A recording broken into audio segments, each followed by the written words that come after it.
It's a beautiful day in the Texas Hill Country. I'm Billy Garza here with Crane Valley Growers. I'm going to talk to you today about propagating the beautiful Texas mountain laurel tree. I know everybody has seen these red seeds laying all over sidewalks all through town. This is how the trees are grown. A lot of reference will show you different methods of propagating the tree. Some use sandpaper, some use a hammer, some use sulfuric acid to soak these in. And I thought some of those were pretty crazy. So I met with somebody many years ago, and he showed me the easiest method and the fastest method that I've found. You get your pruners and you grab a seed, and all you do is a little piece of the red seed coat. That's it. And you put it in a good compost so it has a good environment to grow. The reason I use a 1-gallon pot is because of their long root. Some people try and grow them in 4-inch pots, and it will work, but not as good as a deeper pot. It takes about 6 to 8 weeks for them to start, where you'll see actually growth coming out of the ground. And I usually do 6 to 8 seeds because there is about a 60% propagation rate. You can put 8 seeds in there, but 3 to 5 of them are going to start growing. When you walk by the Texas mountain laurel tree, you'll see the pods hanging down. In the spring, after the blooms have finished blooming, you'll see the pods green.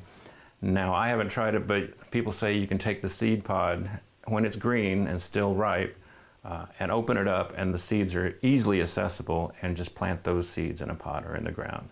Now, later in the fall or the summer, after the seed pods have turned brown, they get real rigid, real hard, and you have to get some pruners or something to crack it open to get the seeds. It's a little more difficult, but the seeds have already hardened and they've become red within a few months. So after I've started growing the mountain laurels and I see good growth coming out and they've established a root system in about 6 to 8 months, in my nursery I'll wait till I've got that root system going, and in my nursery I will bump them up from a 1-gallon to a 3-gallon so they have a bigger area to grow.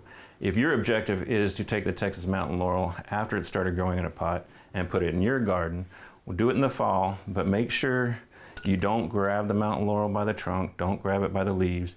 You want to lay it on its side and slowly squeeze it to get it out of the pot and lay it next to the hole that you're going to put it in, and just slide it in there gently.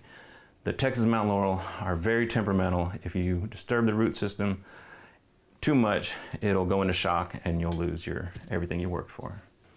That's it, basically. Cover them. I usually use seaweed extract as my main fertilizer, and in about 6 to 8 months they should be where you could plant them, but make sure you plant them in late fall. That way they adjust to the environment through the winter and they establish their roots.